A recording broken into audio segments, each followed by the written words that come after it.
नमस्ते बच्चों। तो इसके पहले आपने देखा कि किस प्रकार यहाँ पर आपको मुहावरे दिए गए थे और मुहावरे का अर्थ दिया गया था और किस प्रकार उसका मुहावरे का वाक्य में प्रयोग करके मैंने आपको यहाँ पर बताया। तो आइए आगे का मुहावरा देखते हैं। आंखें बिछाना, जिसका अर्थ है स्वागत करना। हमारा मुहावरा क्या है? आंखें बिछाना, जिसका अर्थ है स्वागत करना। अब आइए वाक्य में प्रयोग करते हैं इसका। जनता ने आंखें बिछाकर अपने वीर सैनिकों का सम्मान किया। तो यहाँ पर किस तरह वाक्य में प्रयोग किया गया है कि जनता ने आंखें बिछाकर अपने वीर सैनिकों का क्या किया? सम्मान। आइए आगे मुहावरा देखते हैं। आंखें चुराना, आंखें चुराना, जिसका अर्थ है लज्जित होना। वाक्य में प्रयोग आइए देखते हैं। रुपए उधार लेने के बाद, उधार आएगा, वहाँ पे उधर नहीं आएगा। रुपए उधार लेने के बाद उमेश मुझसे आंखें चुराने लगा।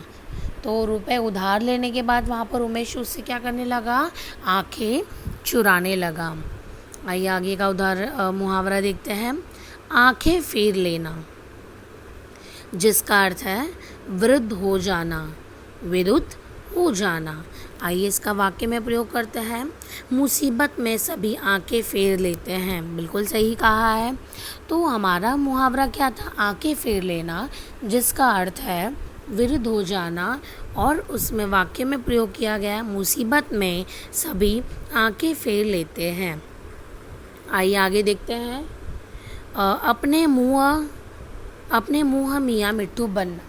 तो यहाँ पर जिसका अर्थ है स्वयं अपनी प्रशंसा करना, जिसका वाक्य में प्रयोग है अच्छे आदमियों को अपने मुँह मियाँ मिट्ठू बनाना शोभा नहीं देता।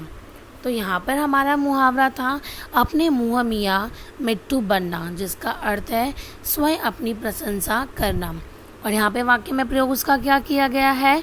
अच्छे आदमियों को अपने मुँह मियाँ मिट्ठू बनना शोभा नहीं देता। तो आपने यहाँ पर देखा कि किस तरह आपको यहाँ पर भी अलग अलग यहाँ पे मुहावरा दिए गए थे और किस तरह इसका वाक्य में प्रयोग किया गया था, जिससे आपको और समझने में आसानी हो। तो किस तरह मुहावरा, उसका अर्थ और वाक्य में प्रयोग किस प्रकार से हो रहा है वो आपको पता चला, राइट? तो ये जानना बहुत ज़रूरी है कि किस तरह यहाँ पर मुहावरे का वाक्य में प्रयोग हो रहा है। तो उसी तरह आपको भी यहाँ पर मुहावरा दिया गया होगा और आपको किस प्रकार वहाँ पर अर्थ लिखना है और उसका वाक्य में प्रयोग करना है। आइए देखते हैं आगे। अकल का चरने जाना। मुहावरा हमारा क्या है? अकल का चरने जाना, जिसका अर्थ है समझ का अभाव होना। अब अकल का चरने जाना, जिसका अर्थ क्या है? समझ का अभाव होना। वाक्य में प्रयोग देखो। इतना भी समझ नहीं सके क्या अकल चरने गई है? तो तुम उतना भी नहीं समझ सके कि क्या अकल चरने गई है। यह हमारा वाक्य में प्रयोग था। आइए आगे देखते हैं। अपने पैरों पर खड़ा होना। मुहावरा हमारा क्या है? अपने पैरों पर खड़ा होना, जिसका अर्थ है आत्मनिर्भर होना। अर्थ क्या है हमारा? आत्मनिर्भर होना। वाक्य में प्रयोग यहाँ पर किया गया है व्यक्ति को अपने पैरों पर खड़े होकर काम करना चाहिए। तो यहाँ पर अपने पैरों पर खड़ा होना, आत्मनिर्भर होना, और यहाँ पर वाक्य में प्रयोग क्या किया गया है?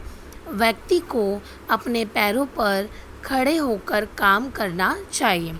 आइए आगे देखते हैं मुहावरे।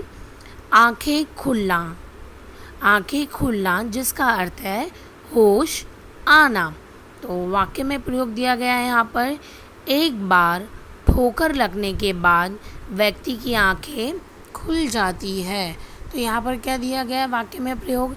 एक बार ठोकर लगने के बाद व्यक्ति की आंखें खुल जाती है। तो समझा आपको यहाँ पर कि किस तरह यहाँ पर अकल का चरने जाना, अपने पैरों पर खड़ा होना, आंखें खुली करना, किस तरह यहाँ पर मुहावरे का अर्थ दिया गया है और किस तरह यहाँ पर मुहावरे का यहाँ पर प्रयोग किया गया है। आइए आगे देखते हैं। आसमान से बातें करना, जिसका अर्थ है बहुत ऊंचाई पर होना। आसमान से बातें करना, जिसका अर्थ है बहुत ऊंचाई पर होना। यहाँ पर वाक्य में प्रयोग किया गया है। आजकल लोग आसमान से बातें करते हैं। तो देखा आपने यहाँ पर कि किस तरह यहाँ पर अलग अलग मुहावरे दिए गए हैं और किस तरह मुहावरे का अर्थ देकर यहाँ पर वाक्य में उसका प्रयोग भी किया गया है। आइए आगे देखते हैं मुहावरा। ढाई चावल की खिचड़ी अलग पकाना। मुहावरा हमारा क्या है? ढाई चावल की खिचड़ी अलग पकाना, जिसका अर्थ है अलग अलग रहना। कुछ सैलून पहले पाकिस्तानी सेना ढाई चावल की खिचड़ी अलग पका रही थी। तो कुछ सैलून पहले क्या कर रहे थे? पाकिस्तानी सेना ढाई चावल खिचड़ी पका रही थी। आइए आगे देखते हैं। अपना सा मुँह लेकर रह जाना। अपना सा मुँह लेकर रह जाना, जिसका अर्थ है असफलता प्राप्त होना। तो अपना सा मुँह लेकर रह जाना, जिसका अर्थ है असफलता प्राप्त होना। और वाक्य में देखो प्रयोग इसका किया गया है। जब वह अपना काम पूरा न कर सका तो मालिक के सामने वह अपना सा मुँह लेकर रह गया। तो किस तरह यहाँ पर अपना समूह लेकर, जिसका अर्थ है असफलता प्राप्त होना, वाक्य में प्रयोग क्या किया गया था कि जब वह अपना काम पूरा ना कर सका तो मालिक के सामने वह अपना मुँह सा लेकर रह गया। और अब आगे का मुहावरा यहाँ पर अरमान निकालना। अरमान निकालना, जिसका अर्थ है इच्छा पूरी करना। इच्छा पूरी करना। और अब यहाँ पे वाक्य का प्रयोग है। यहाँ पर बेटे की शादी में बाबू साहेब ने अपने दिल के अरमान निकाले। तो अरमान निकालना, जिसका है इच्छा पूरी करना। और वाक्य में प्रयोग क्या था? बेटे की शादी में बाबू साहेब ने अपना दिल अरमान निकाले। तो बच्चों, आपने यहाँ पर देखा कि किस प्रकार आपको यहाँ पर अनेक मुहावरे दिए गए थे। अलग अलग मुहावरा भी आपने देखा यहाँ पर, और किस प्रकार से यहाँ पर मुहावरा दिया गया, उसका अर्थ और वाक्य में प्रयोग तो आपने यहाँ पर देख लिया कि किस तरह यहाँ पर बताया गया था। तो सबसे पहले हमने क्या देखा था? मुहावरे। तो मुहावरे का अर्थ क्या होता है यह जानना हमारे लिए बहुत आवश्यक है। इसके लिए मैंने सबसे पहले आपको मुहावरे का अर्थ बताया था कि मुहावरा होता क्या है और मुहावरे को किस तरह हमारे भाषा में इस्तेमाल करते हैं। तो मुहावरा का शाब्दिक अर्थ क्या है? अभ्यास। तो विशेष अर्थ को जो प्रकट करने वाला वाक्यांश होता है उसे हम क्या कहते हैं? मुहावरा। तो मुहावरा पूर्ण वाक्य नहीं होता है, इसलिए इसका स्वतंत्र रूप से प्रयोग नहीं किया जाता। अब अभी मैंने आपको उदाहरण के तौर पे इतने सारे मुहावरे बताए, तो उस मुहावरे में पूरा वाक्य नहीं था, सही बोला मैंने आपको।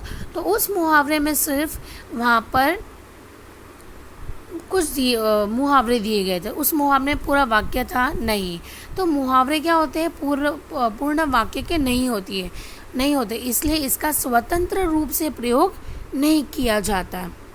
और ऐसे वाक्यांश जो सामान्य अर्थ का बोध न कराकर किसी विलक्षण अर्थ की प्रतीत कराए उसे मुहावरा कहते हैं। अभी जो आपको मैंने यहाँ पर अनेक उदाहरण के जो मुहावरे मैंने आपको बताया वो आपको सामान्य अर्थ का लगा नहीं, तो वो जो हमें किसका बोध करवा रहे हैं? किसी विलक्षण अर्थ, जिसका अर्थ कुछ अलग है, विलक्षण अर्थ है, उसे जो ऐसे जो रहते हैं उसे हम क्या कहते हैं? मुहावरा। तो मैंने आपको यहाँ पर अनेक उदाहरण बताए, तो आपको वहाँ पे लगा कि ये सामान्य अर्थ है, नहीं, तो वो हमें किसका बोध करा रहे हैं? विलक्षण अर्थ का बोध करवा रहे हैं, तो उसे हम क्या कहेंगे?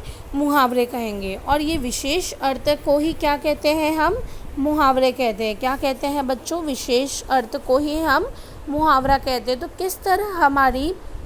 किस तरह हिंदी भाषा में मुहावरे का प्रयोग करने पर सुंदर, प्रभावशाली, संक्षिप्त तथा सरल बनाने के लिए किया जाता है। यह वाक्यांश होते हैं, इसका प्रयोग करते समय इनका शाब्दिक अर्थ न लेकर इसका विशेष अर्थ लिया जाता है यहाँ पर। तो आपने यहाँ पर देखा कि किस तरह यहाँ पर अगर आप हिंदी भाषा में मुहावरे का उपयोग करते तो किस तरह आपकी भाषा सुंदर प्रभावशाली होती है। ये लिंग वचन क्रिया के अनुसार वाक्यों में प्रयुक्त किए जाते हैं और फिर जैसे जैसे समाज में परिवर्तन होगा वैसे वैसे हमारे मुहावरे भी परिवर्तन होंगे। आपने मुहावरे इस विषय के बारे में अपनी जानकारी प्राप्त की। धन्यवाद।